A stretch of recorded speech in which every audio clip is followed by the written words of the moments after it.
and welcome to Those Forking Fangirls, where we talk all things nerdy book, TV, movie, pop culture, fandoms, and how they integrate into our adult lives. I'm Christine. And I'm Natasha. And today we're going to be playing a fun friend exercise. We've both chosen 5 characters that we think represent each other. And then we're going to compare and contrast. And we have both chosen 5 characters for ourselves. And I think it's going to be interesting to see if they line up. This was an idea prompted by one of our fabulous patrons, Katie. Thank you so much, Katie. We loved this idea. And it'll give us a chance to analyze some of our favorite characters and how they relate to us. And it's going to be a fun time. Yes, I was working on this with Alex last night, and he was just saying the meanest characters for me. He's like, "You're Walter White." I'm like, "No." And you told me that he said Regina George. Yeah. You know, it's classic brother behavior. Classic siblings. Classic. All right, but before we roll into that fun game, we have some snap, crackle, pop culture news. And our first item today is that my book is available for pre-order.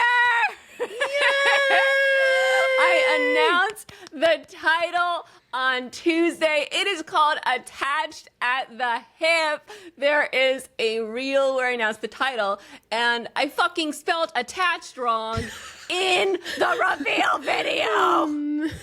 I can't believe it. You don't know how long I stared at that video. I showed that video to like 6 different people. I like stared at that paper because I had to like do the teabag thing to make it look old, like redonkulous. I went to Staples to print the paper. She sent me multiple photos of the paper. Yes. No one, a lot of people didn't notice, but someone noticed like 5 minutes in and was like, I don't want to be that person, but you misspelled attached, and I hope that's just a one-time typo. And I was like, of course it's a fucking one-time typo. Can you imagine the editors letting attached to be spelled wrong throughout the entire book? Ooh, Melissa says I was more focused, that it was like a message in a bottle. Yeah, nice. I like that. Anyway, so it's called Attached at the Hip. I spelled it right on the actual book. It wouldn't be something that I released that was important if I didn't spell something wrong on it and had to make fun of myself for the rest of my life for it. I know. I was so excited when I was editing it and doing this that my brain has a habit of autocorrecting literally everything, so I have a hard time catching typos. Anyway, it's called Attached to the Hip. Today, Friday, September 1st, the cover has been revealed. So you can head over to my Instagram to see the reel or the photo carousel with the cover. And on my YouTube, I have an extensive video going up, or it went up, with the cover reveal and talking about the synopsis. Oh my gosh, I can't believe I'm talking about this book. Next week I will talk about the synopsis here because I want it to be revealed on the video first, but then I will tell you guys if you missed the video. But it's available for pre-order. The link is gonna be in the show notes. It's at all of the book places you can get books online. And I want to take a second to just explain, if you don't know already, that pre-orders are very, very important for the career of an author. And if you are planning to read the book, I would greatly appreciate your pre-order. It makes a huge difference. It's how the publishing company decides to send you on tour. If you have enough pre-orders, you're like, there's like so much that goes based off of the amount of pre-orders. So thank you guys so much if you pre-order the book. And the links are in the show notes. The link, it'll bring you to a page where it has like all the places you can pre-order. And then we have to update your website. Place. I just realized. I know. I was going to ask you about that. I forgot. I have a to-do list. I was like, I got to ask Natasha if she can update the website for Friday. Natasha, you don't have anything on the news docket yet? Do you want to do this one? Yeah. Yeah. I didn't really know what to say this week. It's hard with the freaking strike. Okay. So, Miley Cyrus and Selena Gomez just put out 2 new singles. It was really cute because Miley put a video from, I think, the Hannah Montana show of like her and Selena having a scene together and being like, oh, look, we're 2 girls have our singles come out this weekend. So Miley's new song is I Used to Be Young and Selena's is Single Soon. I like both. Like Selena's is a different vibe. Like they're both very different vibes. Like I Used to Be Young is very heartfelt and Yes. like gets you in the feels, and then Single Soon is just so fun. I was talking to Christine and I was thinking that the purple coat she's wearing is the lavender haze coat. The coat that Selena Gomez is wearing in Single Soon. I have to rewatch the video, but I was kind of distracted that first time watching through, just listening to the song, because the song was overpowering the video for me. So I'll have to take a second and look at it. I really like both of these songs. I Used to Be Young is giving Wrecking Ball vibes in the emotion and in the video, the way that Miley is, emoting to camera. And I really love the lyrics, and I used to be crazy, and then it's because I used to be young. It's really, again, like you said, heartfelt. And Single Soon is more of like a bop. Mm-hmm. And I mean, that's classic Selena. She makes great bops, the music you want to hear at the club or like pump up in the car. And Taylor put it on her Instagram story and said that she thinks she's going to be dancing to this for the rest of her life. Oh, what does that mean? It's really encouraging, like, to supporting her friend, but also it's like double meaning. Like, I feel like I'm going to be single soon. It's going to be the rest of my life. Just like, oh. Moving right on in to Taylor Swift news. Today in Taylor Swift, in Mexico City, Taylor finally sang Cornelia Street for the surprise song. I've been waiting. Had all of my everything crossed that she might possibly sing this for us in LA, because it's my favorite song off of Lover. It's in my top 10 favorite Taylor Swift songs of all time. And she sang it in Mexico City. It was beautiful. And I've noticed her doing this a lot when she does songs about Joe that could be gut-wrenchingly sad. She channels that into rage. And when you watch her singing Cornelia Street, there's this anger pouring out of her eyes. And she looks fucking pissed. And it's always at these moments that would break your heart when you think about it separately, and then you see her performing Call It What You Want. She's like, call it what you want. Mm-hmm. And yeah, my theory is that she channels those emotions into anger while she's performing, because one, she doesn't want to cry on stage and have pity, I feel like, but also crying while singing is super bad for your vocal cords, and she has to sing for 40 minutes every night. Not 40 minutes, 4 hours. What am I saying? 40 minutes. That's nothing. 4 hours. But I fucking love acoustic Cornelia Street, and she killed it as she kills everything. And I also saw pictures of her crying during Lover on Twitter the other day. So she did cry. Yeah, and Lover's anniversary just passed, the album anniversary. So it's an emotional time, because I'm sure that brought back a lot of memories. And yeah. Abby says, I can't believe she hasn't sang Me. Lol, she knows that everybody hates Me. That is her first single on Lover, and it's not in the Lover set. I didn't even think that. Oh, I did. I was like, yeah, she's not doing Me. Don't let me. All right. We are going to roll right on into our main discussion. But before we do, we're going to take a quick second to thank all of y'all out there for listening. Thank you so much for your support of the show. If you haven't already, we'd really appreciate if you followed us for free in your favorite podcast listening app. If you watch the visual version on youtube.com/@thoseworkingfangirls. If you subscribed for free there so you don't miss an episode, hit the like button if you're watching, leave us a comment. We love interacting with you. And if you want to support the show in a bigger way, we have a Patreon, patreon.com/thoseworkingfangirls. We have a lot of fun perks over there.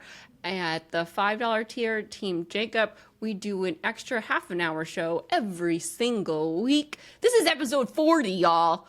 40. So there are 40 extra half an hour shows to go back and listen to if you subscribe or become a patron now. And that's so much content. That's a plethora of Those Working Fangirls XL. And you can also subscribe annually now and get a 16% off discount. So you get like a month and a half for free if you want to do the annual subscription instead of month to month. So a lot of fun options, a lot of other fun perks. You can check that out in our show notes. Mm-hmm. Oh, I forgot about what right now before our main discussion. It's because nothing much new is in what right now because we can't talk about movies and TV because of the strike. We forgot to add the products. People were talking about how they liked it when we talked about products. Oh, well, I'll add it right now. Product you're using. All right. What are you reading this week, Natasha?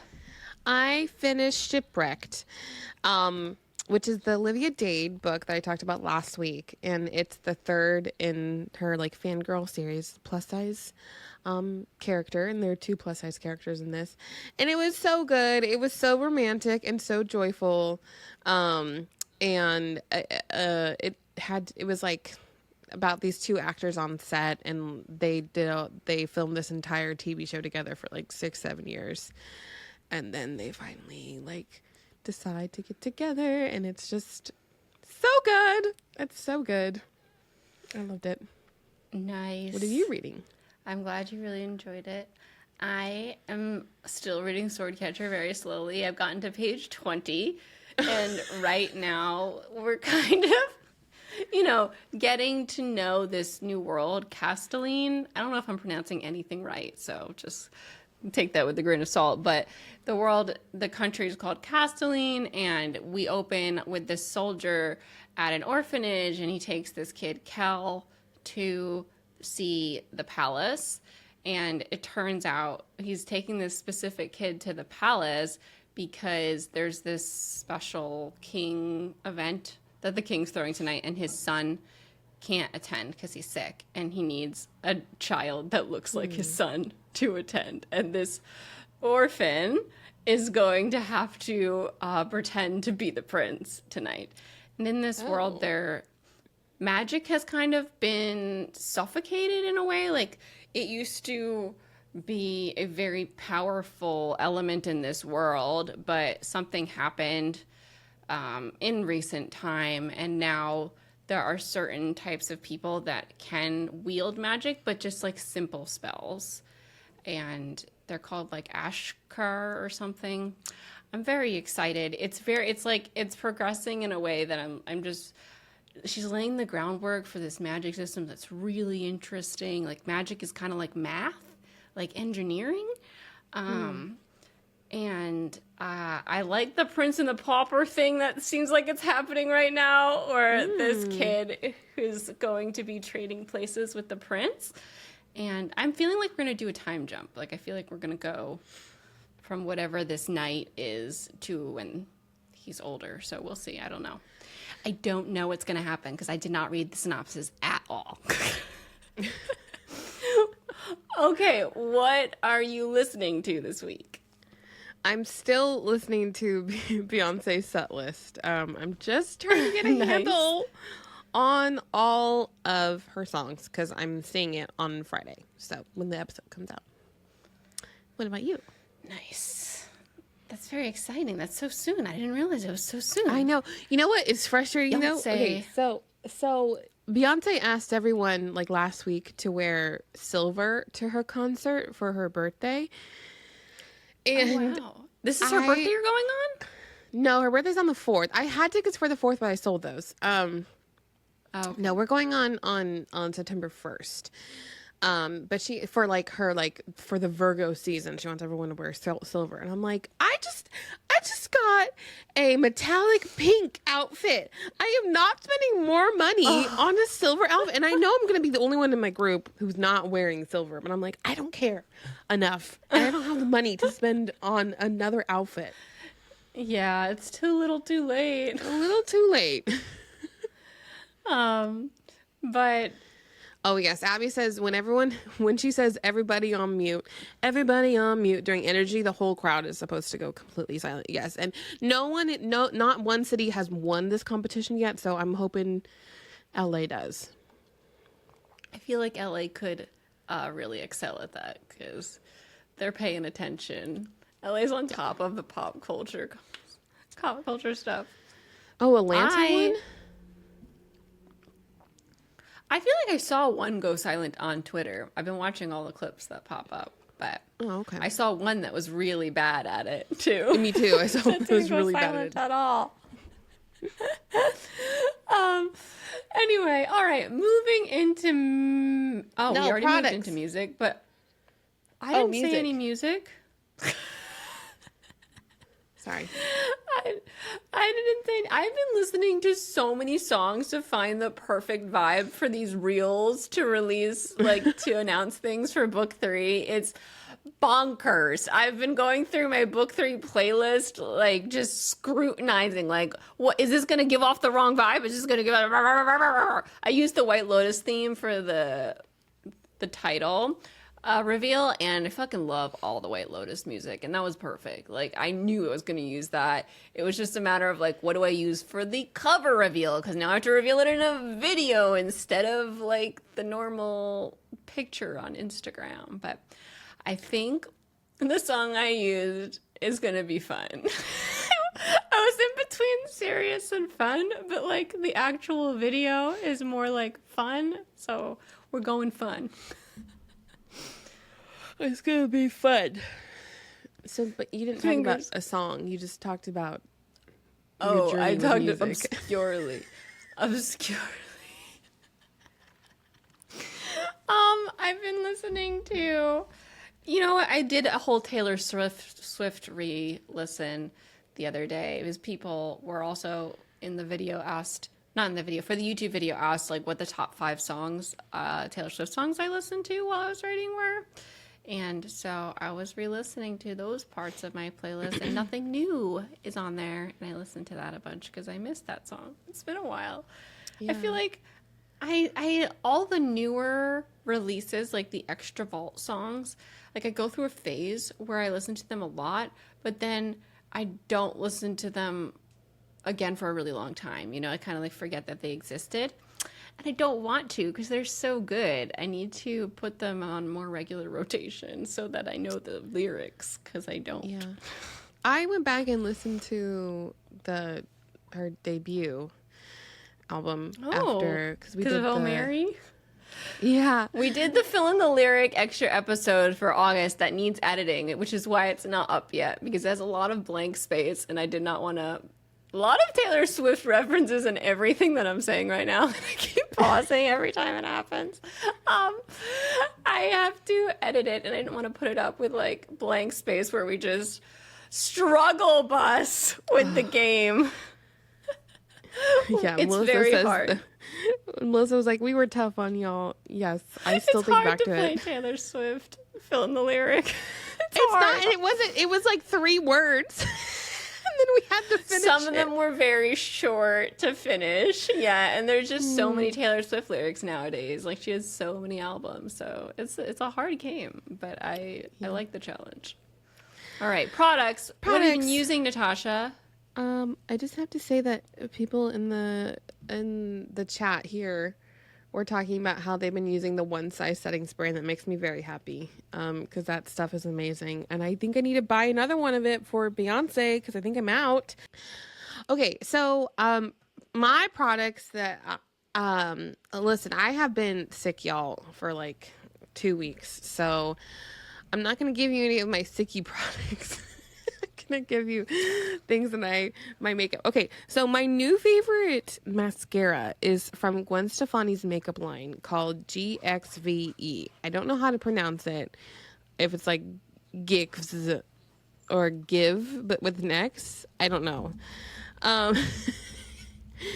And it's so good. I love this mascara. It has a really great wand, and it has like a little ball tip on the wand so that you can really get into like the lashes on the inner corner of your eye, and then also your bottom lashes.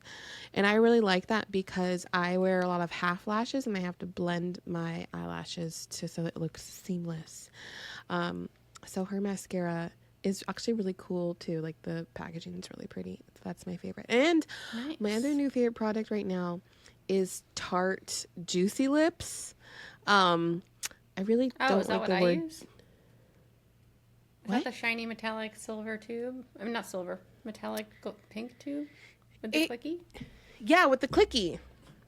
Yeah, Olivia, that's her absolute favorite. So she gave it to us in her bridesmaids boxes. Yeah, it's so good. However, it doesn't stay on your lips for very long. I found, but like, I don't know. I really like it. I like the way like it feels. I like it. That's all I use now. It's so good.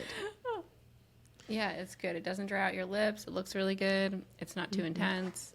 It doesn't get on your teeth very much. Yep. So, quality. I am going to recommend NYX liquid eyeliner with the felt tip. Oh, yeah. I don't know about y'all, but I feel like black eyeliners have been getting shittier. Smashbox used to have an amazing one, then they changed it and it's shit now. Well, not shit. It's like regular shit. It'll come off pretty quickly. Like it can smudge very easily. And then we've got the MAC one, which is just absolute crap. It's dried out. It doesn't stay on. The Kat Von D just comes off in like 5 seconds. I don't know if this is my skin or if it's the felt tips because I bought so many and so many have been shitty until I found the NYX one and that one actually stays on. But the problem with the NYX one is it is really wet, so you have to let it dry or else it will smudge. So it's like hold your eyes closed for a little bit. If anyone has a good felt tip liquid black eyeliner rec that stays on their face for a long time, please hit me with it because I'd love to have more options than just NYX because when I'm in a pickle. I also like the Lady Gaga one, but House Gaga has like shifted from where I used to buy it, so I haven't gotten that one in a long time, and they didn't have the same product. People changing their good products gets me so up in arms. Like when Smashbox changed their amazing liquid felt tip eyeliner, I was so upset. Now it's just different. It doesn't stay on the same. Oh, Leda says I used Stila for a long time now. I used Stila for a long time too. I don't know what happened with me and Stila, but we broke up. I think maybe it wasn't staying on me as long. Yeah, what eye primer are you using? I don't use an eye primer. Well, that's your issue. Well, I've never used one, and I used to have it stay on for a very long time. Smashbox used to be really older good. now. You shouldn't have to use one. Yes, you should.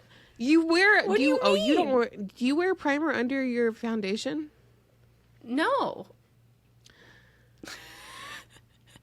No. Because I'm using moisturizer, so you don't need a primer.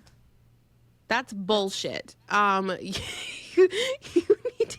Well, I guess you've tried my primers and they don't they break out your skin. Well, I had one that was like really mild, the Hangover XX one from, you know what I'm talking about? It's like that pink brand. Yeah, it's really gentle. I didn't like that one. Yeah. I don't think it works that well, so I don't think I need it. I use Glossier. You know, I've been hearing good things about Glossier. Maybe I don't like Glossier. What? You don't like Glossier? No. Everyone's skin, I feel like, reacts differently to the primers because the one that you use, like made my skin break out.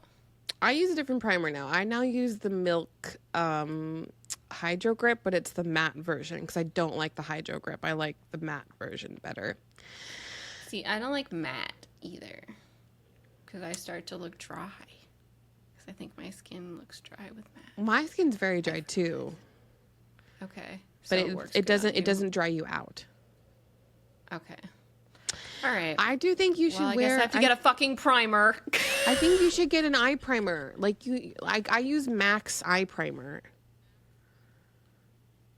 I used to use an eye primer, and then I was like, What I did just you got use? bored of it and forgot. Was it I the used paint Urban pot? Decay's gold stuff. The what? No, Urban Decay had that bottle. It was gold. Remember that Urban Decay? It was like a purple and gold. Mm-hmm. I still literally have it, and I was like, this is probably bad now. Gabby, it lasts forever. Yeah, I had it for years, and I think one day I decided that it's probably bad now because I've had it for like 10 years, so stop using it. I stopped using that one because my mascara would transfer to under my eye last year, and I was getting really frustrated with that. And so I changed mascaras, and then I also started using Max eye primer, and that really helped me. And that's why my makeup looks good all night. Fine. Ugh, I hate makeup. It's so annoying. There's so many steps. All right. We're going to move on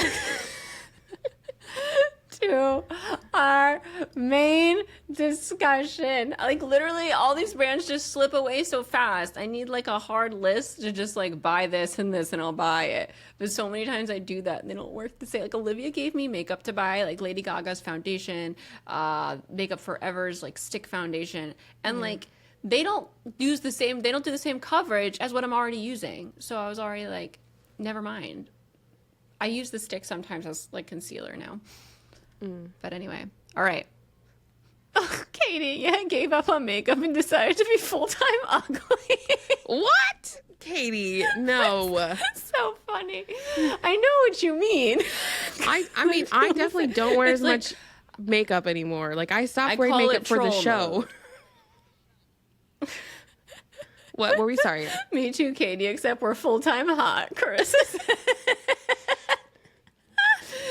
I just like call it troll mode. I'm much more comfortable with troll mode than I used to be, but I literally don't feel like I don't work as well without it on. It's like my brain switches on to work mode when I put my makeup on. So gotta just get dressed in the morning. All right. We are now officially moving into our main discussion. So, today we have chosen 5 characters to describe each other, okay? And we're going to go through them one by one and then talk about whether we agree or disagree. And then we'll go through what we chose for ourselves. Natasha, do you want me to describe you first or do you want to describe me first? What should we do first? I can go first. I go first for you? No, I'll go first. I'm scared. Okay, I had to. So last night when I was thinking of this, Alex, I was like, "Help! I'm trying to think of characters." And literally, I know it's hard. Alex was like listing off. We were like going through every like books, movies, TV, like Marvel, Harry Potter, and we're like, who would be and. Every single time it was like the most outlandish, quirky character for Okay, hit me with the first one. Okay, the first one, you know this one. This is the first one that came to my mind was Weird Barbie. Okay,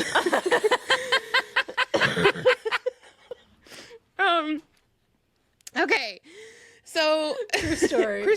Christine said this herself that she is like she feels a kinship with Weird Barbie because Weird Barbie has like she's a Barbie that's been played with too often and her legs are in splits and her hair is crazy and her outfits are outlandish And like Christine is always doing weird things with her limbs in some fashion. But also Weird Barbie is like the person that people go to for leadership and for solutions. And I feel like that is what Christine does. Like, she is a leader. Like, she's the one who is like pushing the movement along. But then also when you tell her like, oh, you've been doing a great job, what else do you want to do? And then Weird Barbie goes like, can I have sanitation? Like, Christine's gonna ask for something very weird. Can I have one pancake and one banana? That is something that she's asked for in the past at IHOP. At a restaurant that serves pancakes. What? I said at a restaurant that serves pancakes for context. So, okay. Yes.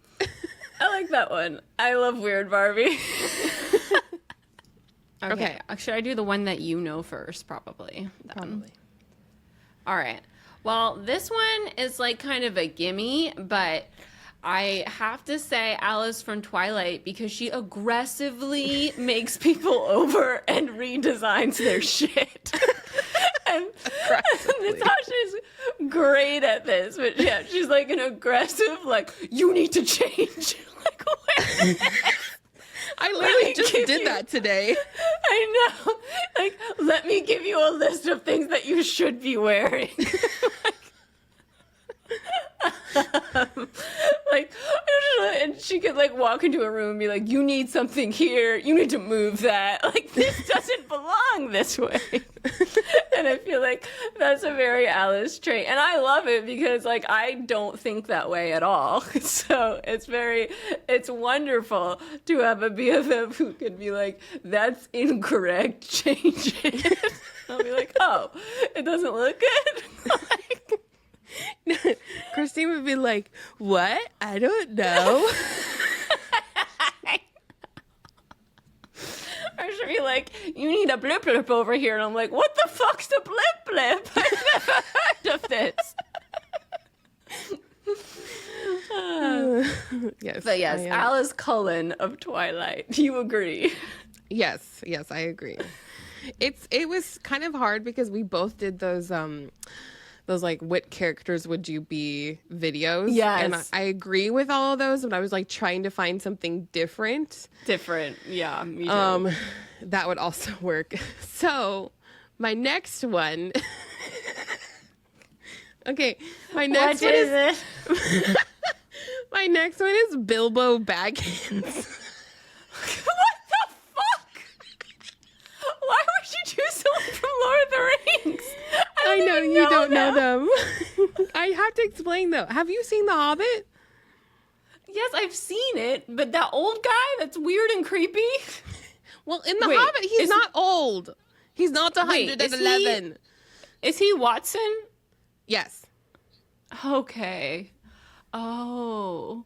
I mean, I like him in The Hobbit, I guess. Okay, let me explain. So Bilbo, as Gabby says, is a little homebody who loves his books and his tea. And so that would be Christine and her matcha. And he lives alone in this like glorious little house with little pockets of mess and things everywhere. And at one point, all of these dwarves come in unannounced, and he's like, "What the fuck?" And the people just come in and they start messing up his stuff and like moving things around and making them feel. And he's like, "No, no, no." Wait, is that the parody that Hillywood did when they all come in and start partying? Mm-hmm. And they're partying. And like, this would also be me too. So I would also feel the same way. The beginning of Shrek. Very much the beginning of Shrek, Katie. And so, but they come in with, they need Bilbo, and they need Bilbo to come out. And so like, they're trying to make him get out of his house. And, so it took a lot of convincing to get Bilbo out of his shell. And once he did, there was no stopping him. He wanted adventure. And I feel like that's exactly what happened to Christine, like after college, when she decided that she wanted to like not say no to anything and like take on every moment and have every new experience. And so that in that way, she is very similar to Bilbo. Ah, that's cool. I didn't know this, but thanks. I'm honored to be Bilbo, I guess. Now you have to watch Even The though Hobbit. He gets really scary.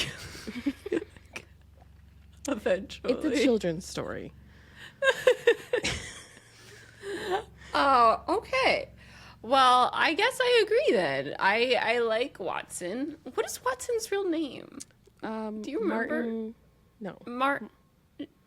Something Martin is his last name, right? Martin Freeman? Thank you, Gabby. Ah, thank you. Yes. I was like, Martin Short, Martin Sheen. I know. I was like, it's been a long time since I watched Sherlock. And I don't remember. Yes.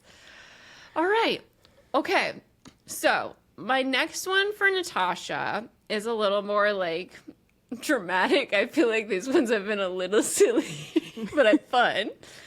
This one, so obviously we've been rereading Agatar, and I feel like you share a lot of traits with Feyre. Like she is so fiercely protective of her family and supportive, and supports them in so many different ways.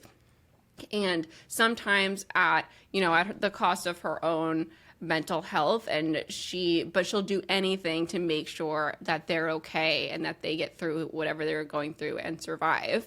And then once she gets to like be on her own and find herself, she really starts to flourish and slay everything that she puts her mind to. And I feel like Natasha has been the same, has gone through so much with her family and supporting them and helping them in every single way. And now you're like blooming in all these different directions with your business and your socials and sewing and all the different things.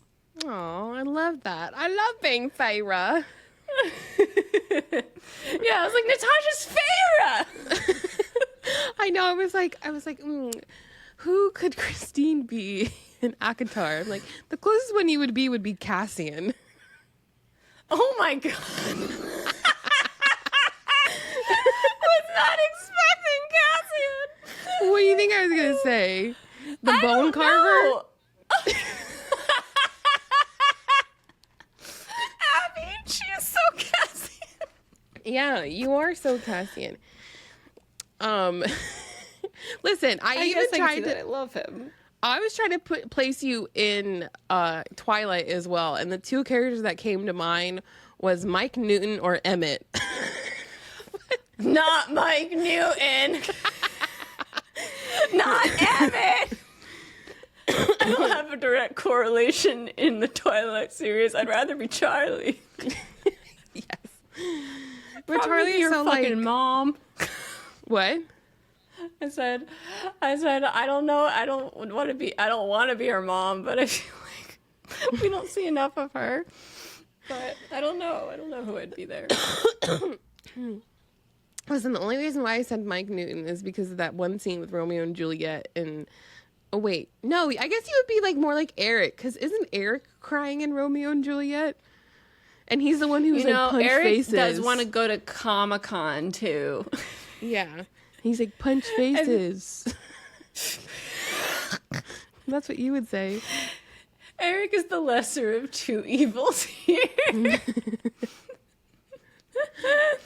All right. Oh my god. Okay. So my next one is a combination of a certain type of character in sitcom shows. So Christine is, if you were to write a sitcom, Christine would be the Phoebe Buffay, the Sheldon, the Schmidt, the Seinfeld of like those sitcom. Take Sheldon out of this. No Sheldon. Okay, so he would be the Schmidt, or like mostly the Phoebe Buffay. But as Alex put it last night, as we were talking about this, if a cookie fell on the floor, Phoebe Buffay would pick up the cookie and eat it. Christine would not. So that's why I think of what. No, I was just gonna think of those. I feel like I am mostly Phoebe. But I can see Abby just said Schmidt and Jess. Yeah, I think what Jess about too. Jess? I think I'm a combo of Schmidt and Jess. Yeah. Yeah. Because Schmidt's kind of a douche. Because Schmidt is definitely a douche. That's what I was saying last night. And I was like, well, then she's more like Phoebe.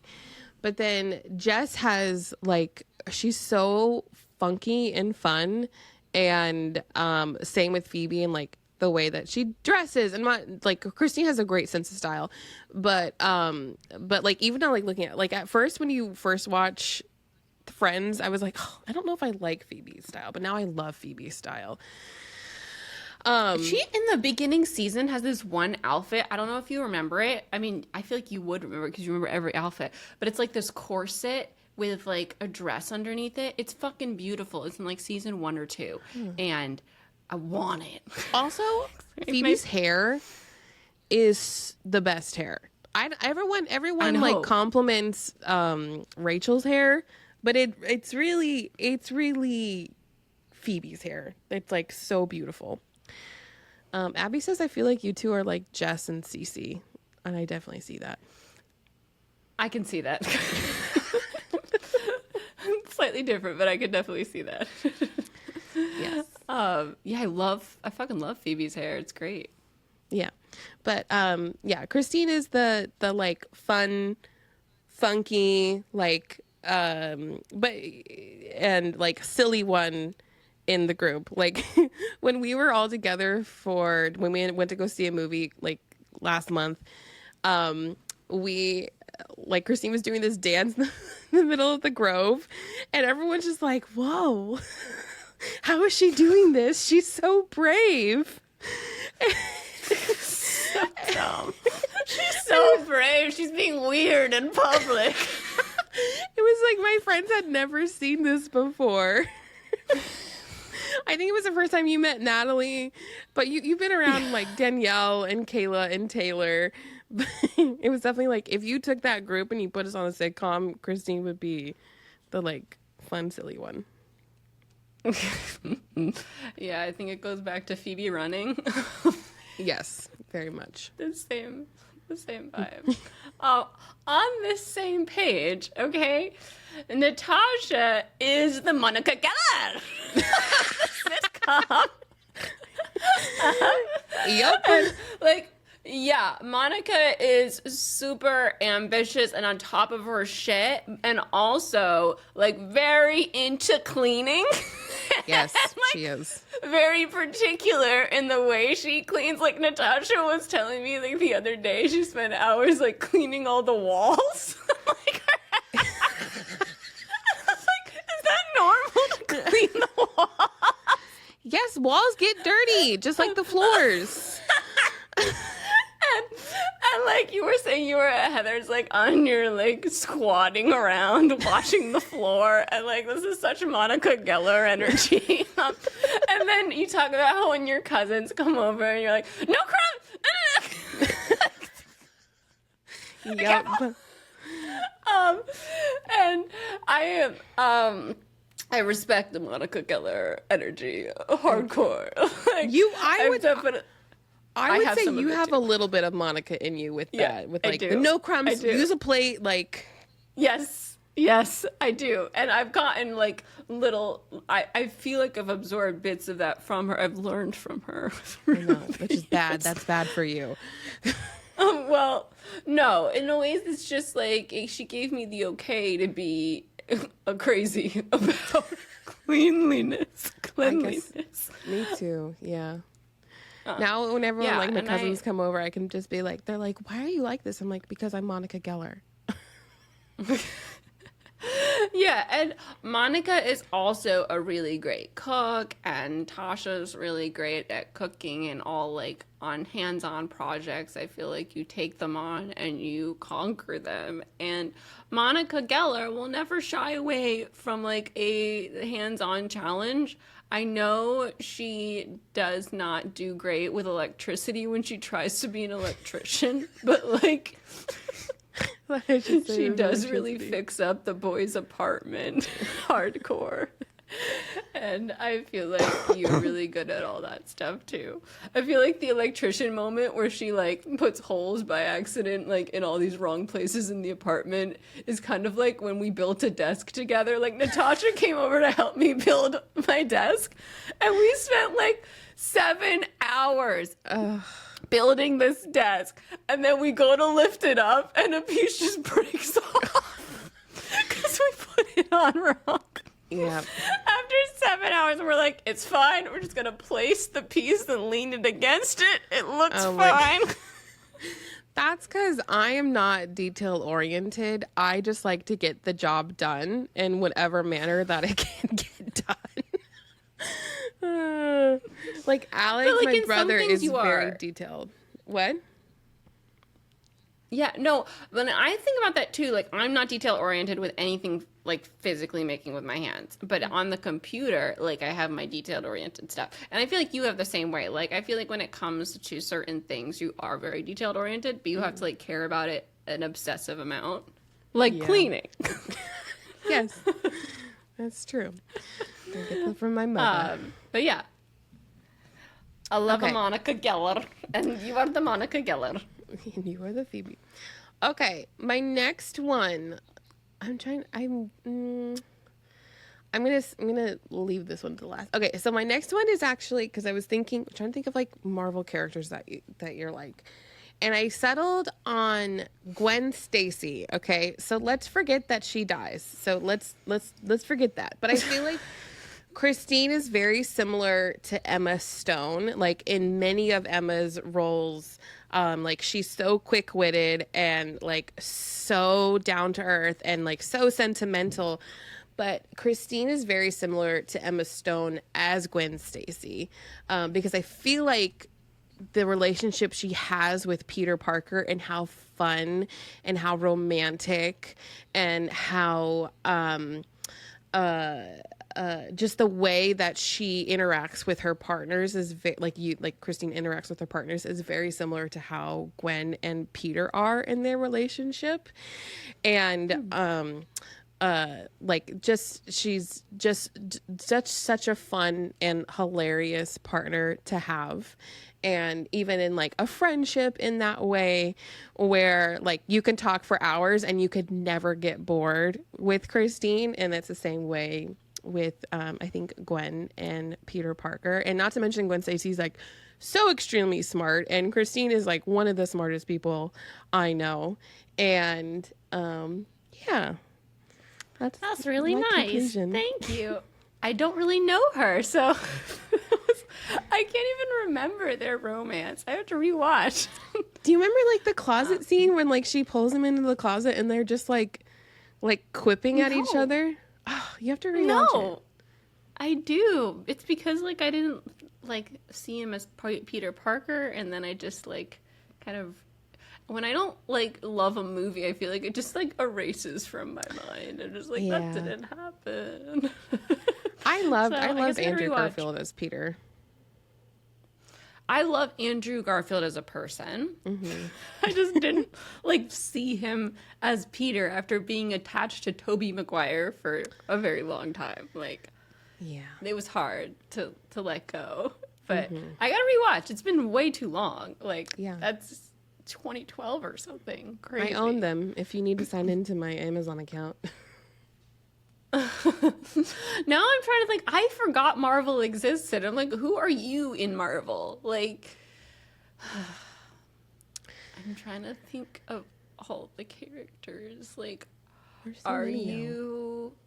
Yeah, there's way too many. Like one of the. Abby says maybe Wanda, but then she goes all evil. Well, but we don't have to think about that. That. Okay. Wanda before that, yes, definitely. Goes through a lot, triumphs, and helps everybody around her, and she's awesome up until stupid movie with Doctor Strange. Everyone took care of it. All right. It's my turn to do yours, right? Yeah. Okay. All right. The next one I have is I wanted to do one from Natasha's favorite show, Bridgerton, and I had to say, obviously, Penelope, badass businesswoman holding lots of secrets, super observant, knows everything about everyone, kind of easily can talk to everyone and befriend everyone, and is really kind, but also like super ambitious, like has big dreams and she's going for it no matter what.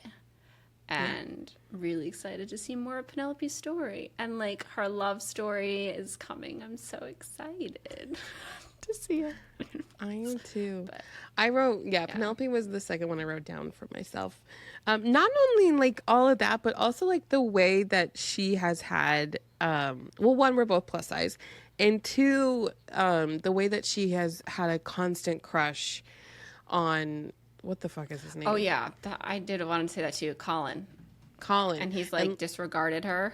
Yeah, and like that's how I feel in a lot of like my crushes, where like I'll just have this like really terrible crush on someone and like it'll never go anywhere, and I still have never learned my lesson.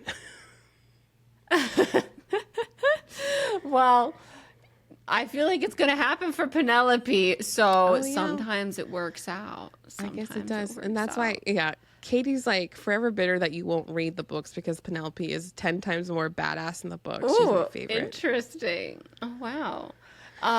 But also Penelope is such a good friend, and also like does what she does what she has to do to like take care of the people around her, even if it's gonna like hurt her relationships with them at times. And also I had another point about Penelope. What the fuck was it? That I feel like a lot of her people underestimated her for a really long time. And no. And she's like secretly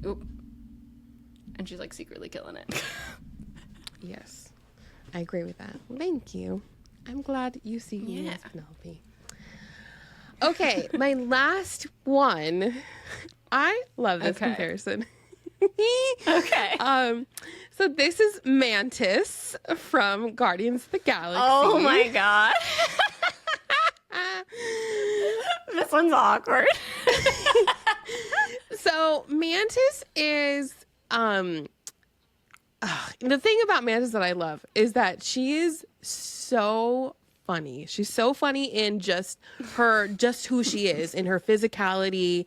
But she's also like the most emotional one in the group, but like secretly. And she also loves everyone in the Guardians of the Galaxy so much, and she cares about them so much. But she also has this like quirky, loud side of her. Like she like Christine always says, like she's loud. Like Mantis is also extremely loud when she's with her friends, and so like her and Drax are always just like playing off each other. And I feel like I'm very much like so Drax because I take everything so literally, and like she's like, you're dumb, like why aren't you thinking this way? You are Drax. And Mantis just likes to be there and like feel for her people, and is all like Christine likes to hold herself like like the way that Christine shows her love is like through like time commitment and like acts of service and all of that. Christine and I are not very touchy-feely friends. Like we're like, okay, bye. Like hug, okay, bye. And I feel like that's Mantis isn't. Like she has to touch people to like feel their emotions, and Christine like actually get to know them, and that's like the same thing that Christine kind of gets to like break her barriers down to actually be like one of your best friends, one of her best friends. And and she's very honest, and Christine is very honest. That's really nice. Thanks. I the instant like Mantis association my head does is bug. Like, oh my gosh. Which is dumb. But like her name is Mantis, and she has the antennas. The antennas. But she is very fun. All right. My last one for you is Alexander Hamilton.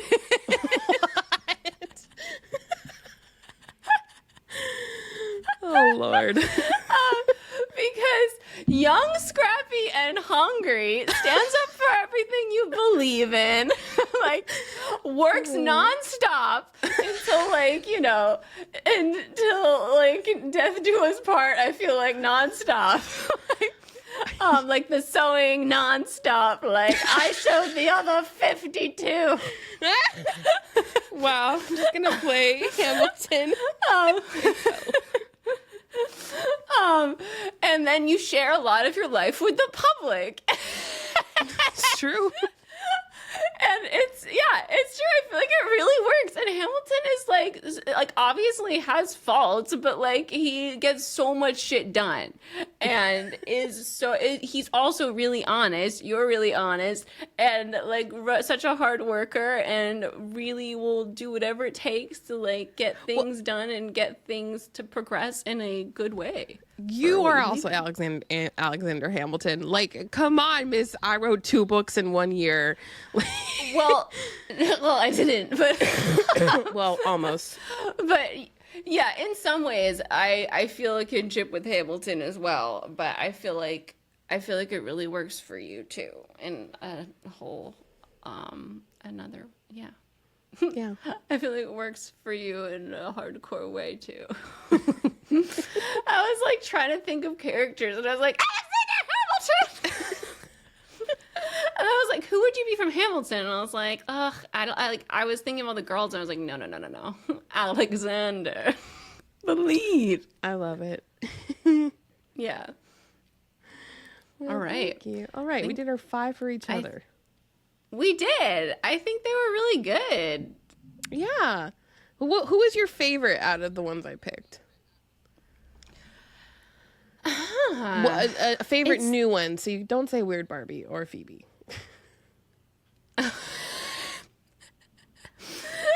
My favorite's always Weird Barbie, but Yeah. I think maybe Gwen Stacy was really fun, and I don't know her, so that was a fun one. What did you think for yours?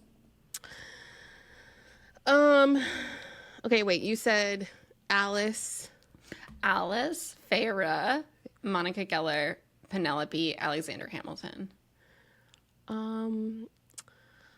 Probably either Monica or Farrah.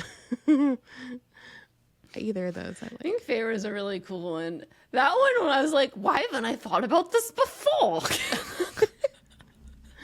Well, there's a lot that like both of us can relate to with Farrah. But yeah.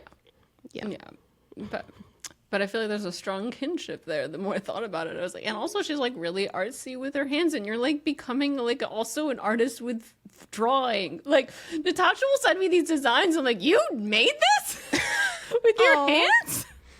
Thanks. With a pen? They're so pretty.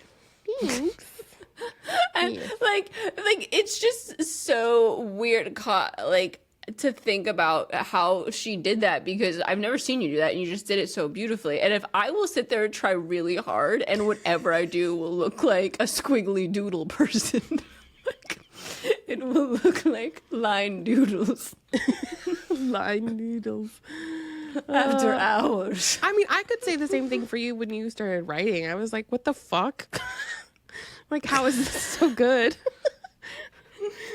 It's just like so cool to see that like happen. Yeah. Well, that was really fun. Who do you have for yourself? Okay, so so I've already done this. This is hard. I'm gonna take out the. I know, me too. So I kind of like did some of the ones I've already done because they're too accurate. Yes. Okay, so the first one I have is Lorelai Gilmore. Because everyone makes this comparison because I look like her and because I can talk like her sometimes too. We kind of sound the same. And she also is like a really cool mom. And I feel like I would be a cool mom. And she also sews. Like Lorelai sews and makes costumes and things. Yeah, I forgot about Yeah. that part of her. I forgot about that too. And also she's a self-made lady. So, I mean, she didn't go to college. She had a child and like ended up buying a whole inn and also having a really long time crush on someone for a very long time. And then they finally got together. Yeah. So, yeah. Single mom who works too hard. Really fits her. She's awesome. I love Lorelai. And I really forgot wanna, to even like- think about Gilmore Girls. I know. I really want to do like, I want to dress up as her at one point and do like her lines and say them as her. I feel like that would be fun. Which outfit? Like the snow outfit with the jacket? That's instantly what I picture her in. I know. I don't love like all, she doesn't have like a really iconic outfit. Well, she has her like little shorts with like the little shorts with the tie-dye t-shirt she wears to Rory's first day of school because everything's dirty with the cowboy boots. I guess so. That would be fun. That's like an iconic Lorelai outfit. And I just picture her wearing a hat and a puffy jacket. Yeah. Who else do you have for yourself? Okay, Or so I'm should gonna I- skip over Penelope because that is Okay. who I had next. Okay, I put Elizabeth Bennet down here Interesting. because, well, I would like to be Elizabeth Bennet. I do feel like I feel like I'm similar to her in ways where she is like the level-headed person in the family and is always making sure like She's everyone cunning. is cunning, is everyone's on the right track, and if someone does something wrong, she's like the one who like fixes it. Also her love of reading. She fixes it in like an interesting way where like not everyone will realize she's doing it. Yes. Which is interesting. I don't believe that I would be her in the romantic situation that she's in, where like she hates someone to a point where she like scolds them. I don't know if I would do that, but yeah. I feel like you would I guess so. scold somebody. I could definitely see you scolding. Yeah, all right.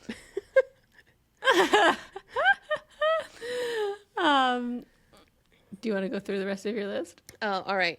Okay, next I have Princess Leia. Oh, I don't really know her, but You don't know a lot of these people. seems cool. Okay, Princess Leia is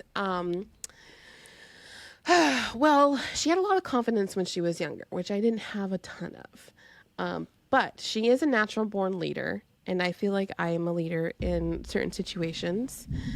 Yes, and Gabby says Leia also gets shit done. She does. She does not like want to diddle daddle or talk, and she also bites back at people who like, you know, like when she first meets Han, and I feel like I do that too. And if I'm like, all right, everyone, let's do it.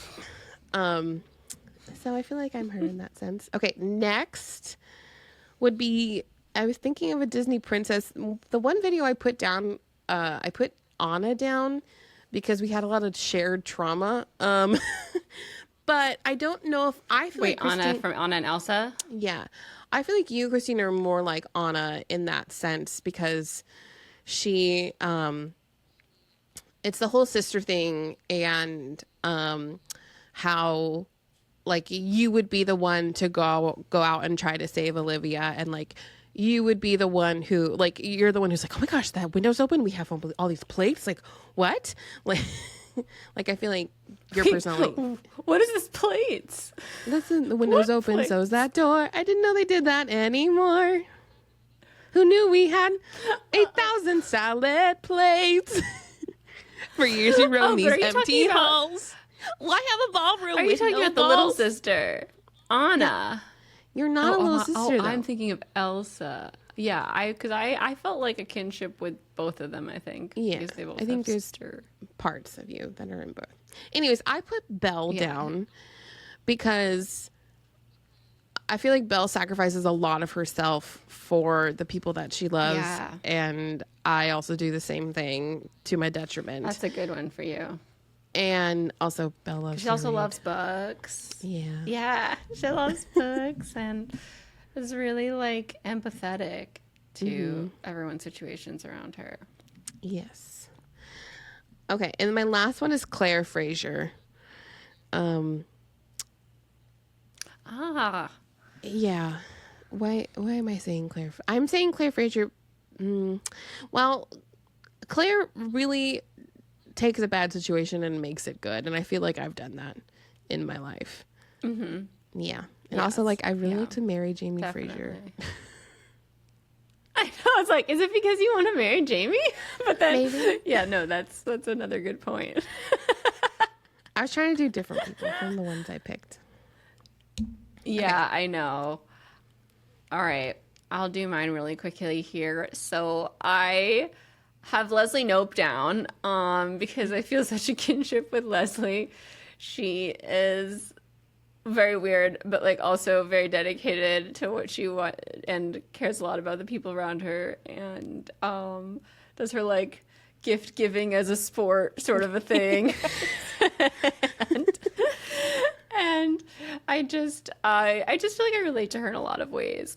And been loving rewatching Parks and Rec. And like again, everyone around Leslie in the beginning especially kind of like doesn't believe in her, but like or understand her, and then like as you go on, like you see like how much of a powerhouse she is, and I really like have so much respect for her.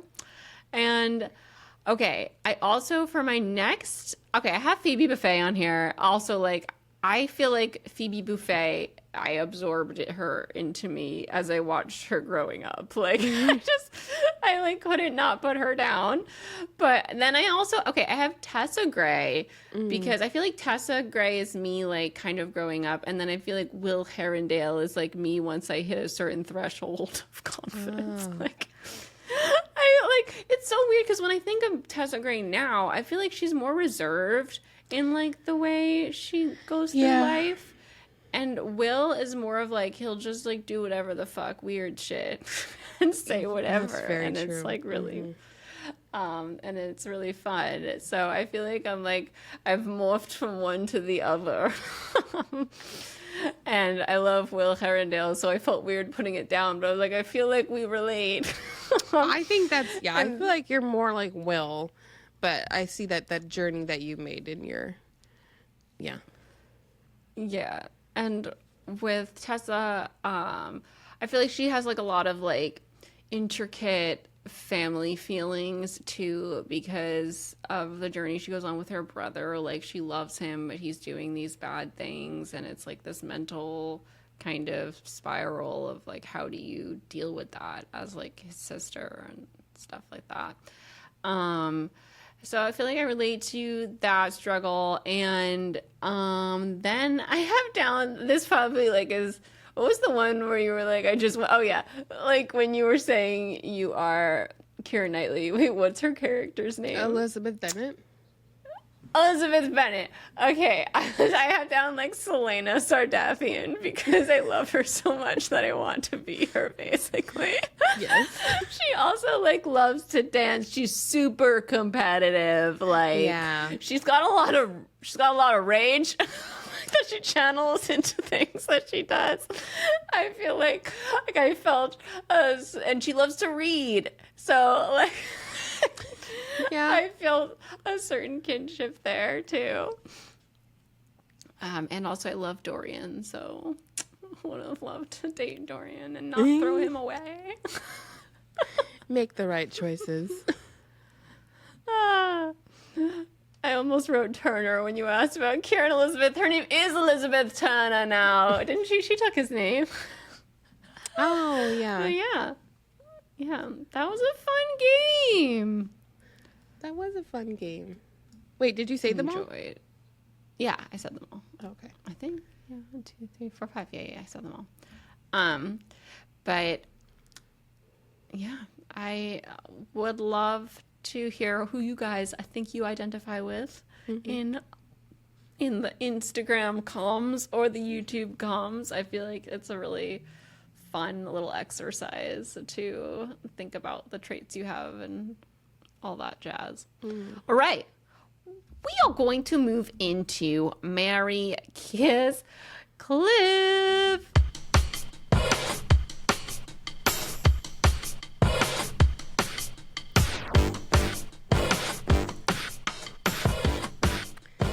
Okay, it was my turn this week. All right. And I picked rom-com actresses. So, All right.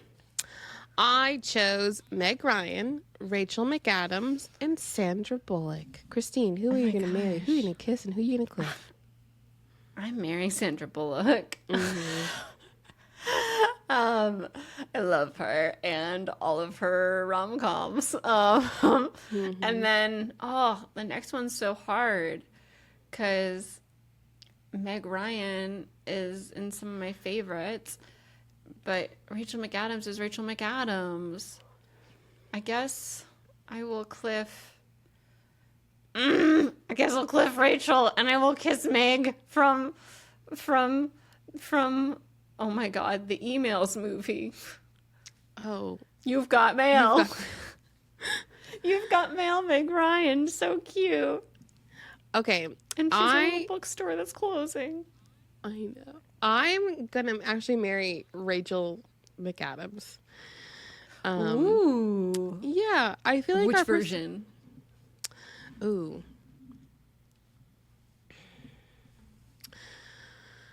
Oh, I don't know. Probably maybe like About Time, Rachel McAdams. Okay. Or, no, I was gonna do like The Notebook, but she gets annoying in that. Okay, so I'm gonna marry Rachel McAdams. I feel like our personalities match. I feel like Sandra and I would really butt heads. She's always so fierce and strong. Rachel McAdams, right, folks? Yeah, I was like, as I was thinking of Rachel, I'm like, wow, she doesn't just do rom-com. She's got a lot of other things. She's all over the place. I know. In the wheelhouse. Okay. I mean, Sandra, too. I know. Okay, well, I'm going to kiss Sandra Bullock because she's hot. And I'm sorry, Meg Ryan, but I will have to cliff you. Poor Meg Ryan. Yeah. All right. Respectable choices. Okay, we're going to move into chapter chat. We have read chapter 16 of A Court of Mist and Fury by Sarah J. Maas this week. We're going to move right into that. But before we do, I just want to remind you that my book is available for pre-order. It's called Attached to Things. And it's coming out May 21st, 2024. I don't think I mentioned that at the start, but the pre-order link's at the top of the description if you're interested in pre-ordering. Thank you so much. Okay, if you're leaving now, bye-bye. But now we're going to talk about Agamemnon. Okay, here we go. Where's the sound clip?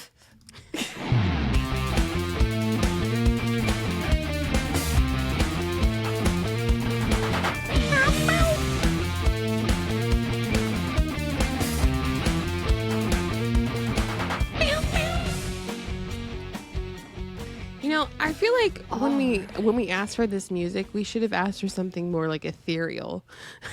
It's very poppy. I love like this music. I like it. Out of all of our music, what is your favorite, Christine? I like that one, and I like the outro. And I like the intro. I don't know. Which one's your favorite? I like them all. I think I like we need to Fangirl. ask for one for Snap Crackle Pop Culture. Ooh, I love the Fangirl Tea Time song, too. I love the Fangirl Tea Time song. And then I also love the outro. And I like the intro. I mean, Cole did a great job. Yeah. Truly. Okay. Right. So, chapter 16. I'll open this up here. Are you good with doing the second half?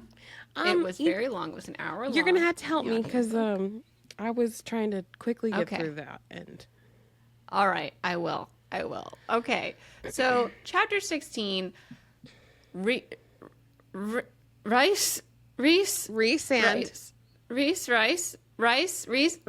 has brought her to the house. Wow. My brain is going crazy because I've been listening to audiobooks and my brain says different ways. Okay. Of saying Rysand. I'm losing my mind. All right. Rysand brings her to the House of Wind. Yes. And they are there for a family dinner, which is, it's basically an audition on their behalf to see if she wants to work with this crew of people. Oh, I didn't even think about that. Akamaf crew. Yeah, so he says, like, you know, you'll be working with these people, take a look at everyone, think about what it would be like to be on a team with them, and if you would like that, and then if you want to do that, then take me up on my offer, or else we'll find somewhere else for you to do work. So she comes in there, she says Azriel is the most classically handsome of the group, which is interesting, and she shakes his hand, and it's like, the skin is molten, like he has been burned in so many different ways on that hand. And we still don't know much about Azriel. We don't know his specific story. He never shares anything. So we learned that he's a shadow singer. We already knew this, obviously, if we read it, but like, you know, shadow singer is what he's called. They're very rare. And he's got silver markings on him. Like, and they're symbols that she's never seen before. Now that I've read Crescent City, and this is not a spoiler, but one of the characters has shadow powers, okay? And I'm just seeing parallels with the powers here. Do you know what I'm talking about? Rune? Rune. No. Rune, yeah, okay. Yes, Rune has shadows. Yes. I forgot about that. Rune can slip into people's minds. So I'm like, he's got both of their powers together, which is very interesting. I don't know how it's going to connect. But like, she's obviously doing connective tissues here. Well, all right. Can't Reese? He can do like the darkness stuff, but that's not Shadow Singer. He controls the night in a way, but it's not the same thing. It's not shadows. Like, Azriel can send his shadows around to like hear stuff. And there's another character that we meet in Crescent City 2 that also has shadows, but like different sorts of, like, stronger shadows than Rune does. It's another Fae character. So it's very interesting.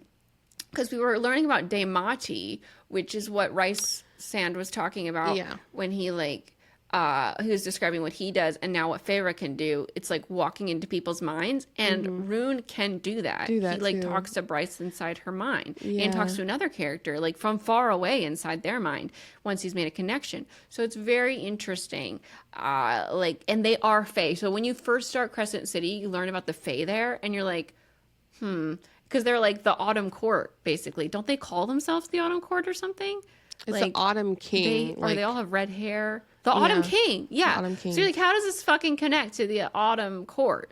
It feels like it must connect. Like there was some lineage that ended up in Crescent City and like formed their own Autumn Kingdom. I don't know. But it's very interesting now reading it back. Okay. We also learn that the very specific call outs in this scene about how powerful Amryn is. Amryn's eyes are like smoke behind glass. They are silver. And she's sitting at the table and she does not eat her food. And she's like, you don't eat? And she's like, not this kind of food. And it's horrifying now that I think I have an idea of what she is. It sounds like she eats souls, especially in this scene where she's like, your soul is like fey, immortal. Like she like sniffs the air. It's like, yeah, basically like yum shots. And I'm wondering if she's like basically the Cullen vampires of whatever she is, and only like does what Edward Cullen does and like eats serial killers. I wonder if she like eats the souls of like terrible people, you know, like terrible fae and stuff. Because if she eats souls, who the fuck is she eating? I remember the first time I read this, I was like, is she a vampire? And then when I watched What We Do in the Shadows, there's this like energy vampire and he like feeds off of energy. So when you're around him, you just get really tired. It's kind of like, yeah.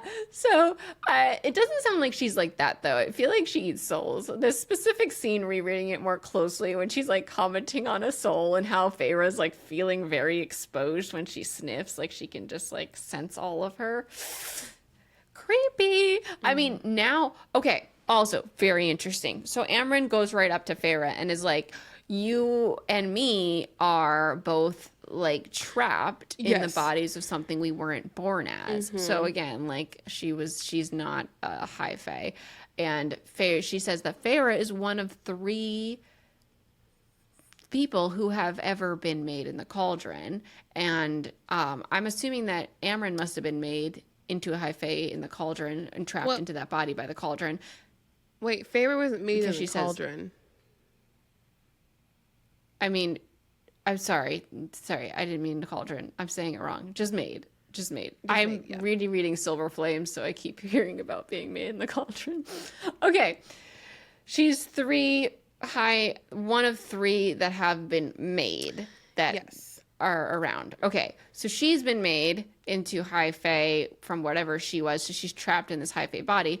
Then obviously Feyre all of her has been made. She comments specifically on how like she is all high fae. Her bones, her blood, like her very being has been made into high fae. But the other person who's been made is Miriam, who I completely forgot about this. Miriam and Draken are mentioned here, and I believe they are the people who are now like they live on this island and they guard a piece of the cauldron now, I think, after the final Court of Wings and Ruin. They're the people who are guarding like a big chunk of cauldron, and they show up during that final battle. But we don't really know much about Miriam at all, except now that she was made to have long life. She doesn't have like high fae DNA, but she doesn't die, it sounds like. Yeah. So is she human, basically, or is she just a different kind of fae? Because we also learn, so they specifically point out that all of the court is not high fae except for Amren and Mor. And Amren is like not technically high fae, and Mor is the only person with a title here. And Cassian tucks hair behind his ear, and she sees that it's rounded. He's Illyrian, not high fae. He's just fae. Oh, I forgot that his ears weren't pointed. Yeah. And I feel like I've seen pictures of him with pointed ears, and I think a lot of people have forgotten like the fan art pictures, which is very interesting to me. So Az does not do the same thing, so I don't know what his ears are like. Well, if he's but Rysand is half. Yeah. I mean, well, she also comments on how they don't look anything alike except for the fact that they look like they came from the same place, you know, like the same people. But like they're different traits, like they all have different traits. Rysand is half, so his father was we learn about his past, and his dad held a title, but his mother loved to fly. We learn a lot about how the Illyrians will clip females' wings as soon as they mature because they don't want them going off and mating with other people and creating strong offspring with different species of fae, which is horrible. Terrible. And his mom absolutely loved flying, so she used to fly everywhere, and she was very late to maturity, so she got to because she tried everything. Like she starved herself and like took and illegal ate, herbs. like herbs and stuff, to stop herself from going through puberty. But she couldn't she couldn't like hold it off stave it off for that long. And like literally I think it was like someone found out, and the day that she got her period, they were gonna clip her wings, but then his dad appeared, and the mating bond clicked into place, and he saved her. He from having her wings clipped. He misted everyone who was holding on to her. I forgot about. And a court of mist and fury. And holy shit! Feyre's like. She's like, "What's misting?" And then Reese like an orange, mist and a lemon, and she's like, "Oh my gosh, these people like Reese is so powerful. Like I can't even imagine what they did." But wait, so his dad wasn't like the High Lord at that point? I don't remember. I think he was the High Lord. I think he was, but he wasn't like, I can't, damn it, I can't remember the details now. I just know that he said that they mated, but they were not good together. He Yes. was very cold and distant and like cruel in all the ways that Illyrians are taught to be cruel traditionally to women. And Well, his he dad wasn't, isn't Illyrian though. Maybe is the way that like high fae are. And I do remember I that feel like they said Illyrians. I don't know. well, his dad is not Illyrian, but his mom is Illyrian, so that's why he's half. And Yeah. and she for so long asked his dad, Reese's dad, to make a rule that you can't clip the female's wings of Illyrian. But I don't think Yes. he never listened and he never did it. I think Reese Yeah. finally probably made that rule. Yeah, maybe it was just like cruel in the way that like high fae traditionally have been to women. But it sounds like he had an amazing relationship with his mom. Cassian was like basically living on the streets. He was fighting people for the clothes off their back. Like he would get into the ring, the Illyrian training ring, and be like, okay, if I win, like I get your clothes.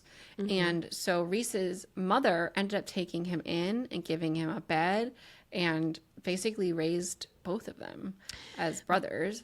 Yes, that's because she took Reese to like the Illyrian camp to learn for 20 years. Oh, I forgot about Reese's sister. Sorry. Okay, but anyways, okay. So Reese's mom took Reeseanne back to the Illyrian camp to learn how to be Illyrian, and like Cassian and Reese were not friends.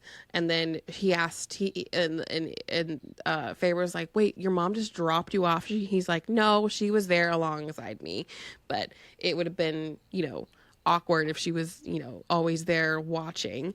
And so anyways, at one point he asked about where's Cassian going, and she's like, well, he doesn't have parents, so he's going over there. And then he gets up one night and like makes him come back to the house, and then they become friends. And then I think we get a little bit of knowledge about that Rhysand's mom and Azriel's mom were friends growing up, and that's how he brought Azriel back into the house that they were living at the Illyrian camp. And it was like he was saying that it was some type of bond or fate that brought them all together, because it was quickly becoming known that they were the most powerful, that obviously Rhysand had all of these powers, and even like the siphons that Cassian and Azriel are wearing on their body to like to focus their power in, it wouldn't to harness it. It wouldn't work on Rhysand because Rhysand was way too powerful. Yeah, the stones are not strong enough to withstand his magic. But they talk about a lot about how rare those are, so how coveted it was, the fact that like these Illyrians had these siphons, because not everyone gets siphons, but they were so powerful, obviously they needed them to focus their power. And they talk about how during the war, Reese's father he separated them because he was threatened by how powerful they are together, and he thought that they would like overthrow him or something. He was like nervous about that, so they each were in a different part of the army during the 7 years of war. And Rice, I think, talked about how like every day he would check to make sure that they weren't on the death list, and because they didn't see each other during the war, which is really sad. We also have a moment with Moore where she really bonds with a female friend for the first time. Like Moore understands the gaslighting and the abuse by the males in her life that Feyre went through, and they have this like instant connection there. And Feyre is kind of thinking about the fact that she's never had a female friend. She like almost started to fill those roles with her sister when she went home for a little bit, but she's never had a connection like this, and she really likes more, and she's happy to like be able to explore that friendship, which is really nice. Yeah, and she was like, yeah, Ianthe was never like this. Like I never felt this way around Ianthe. Oh, fuck Ianthe.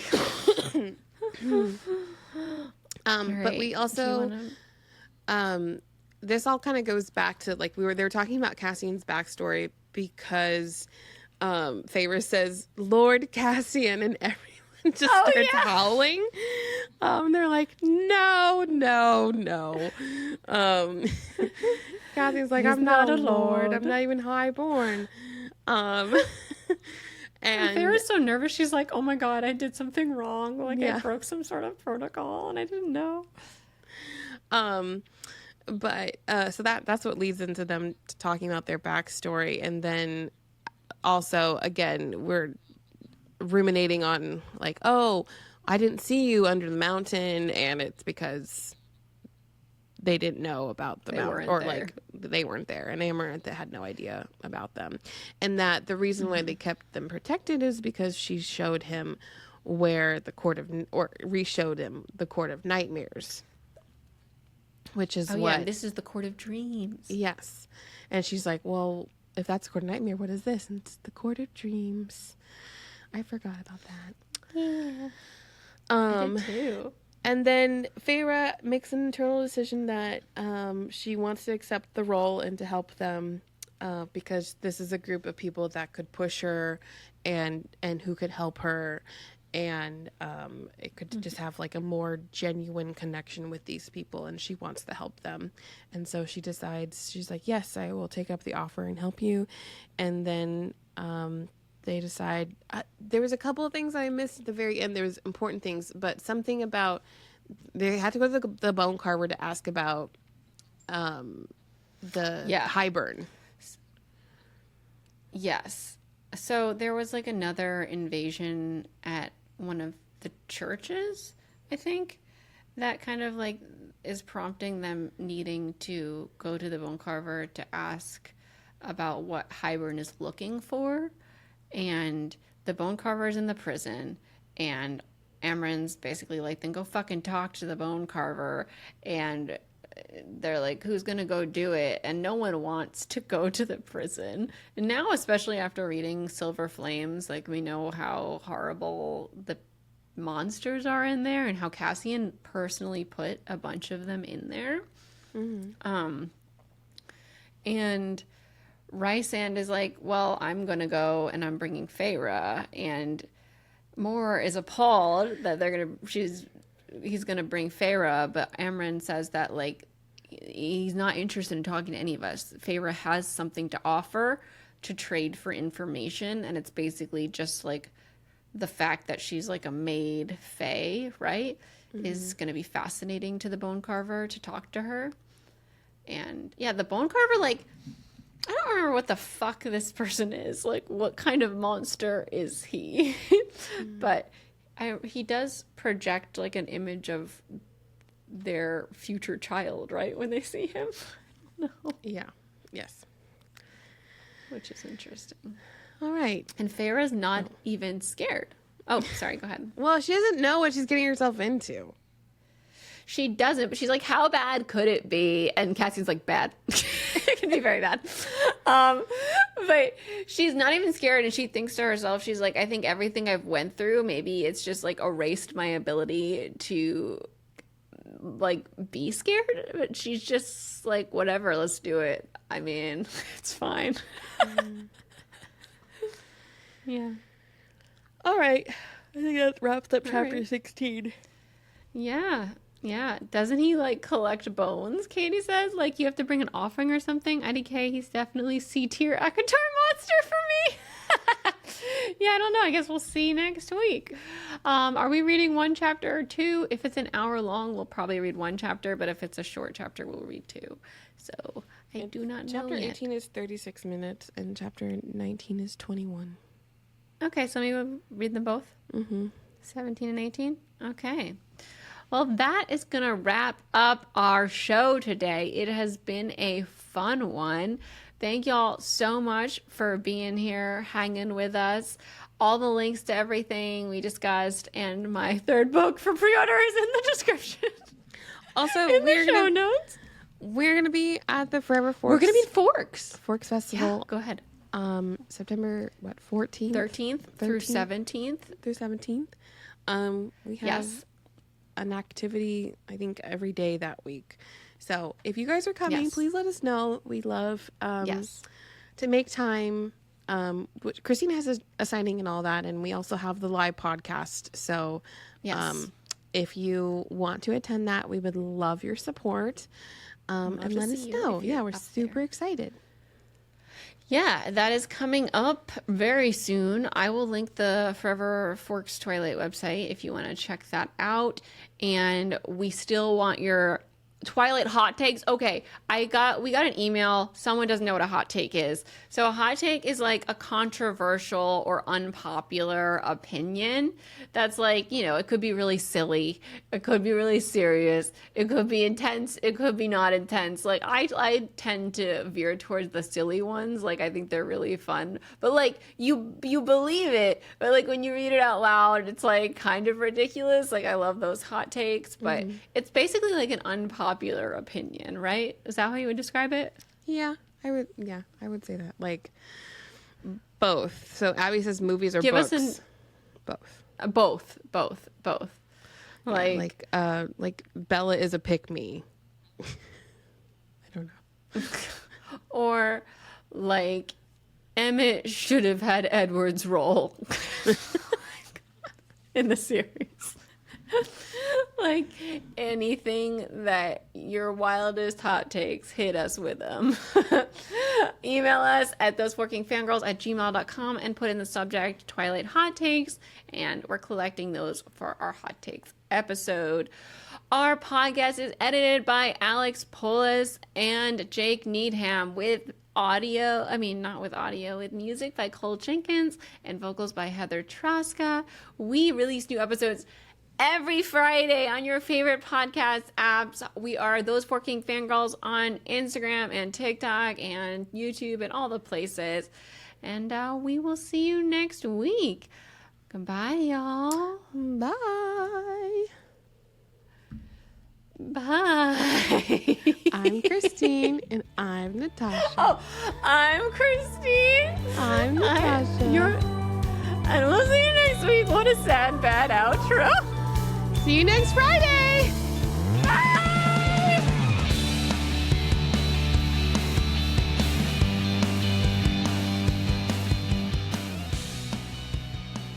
We're off to go record Fangirl Tea Time, available at the $5 patron level and up.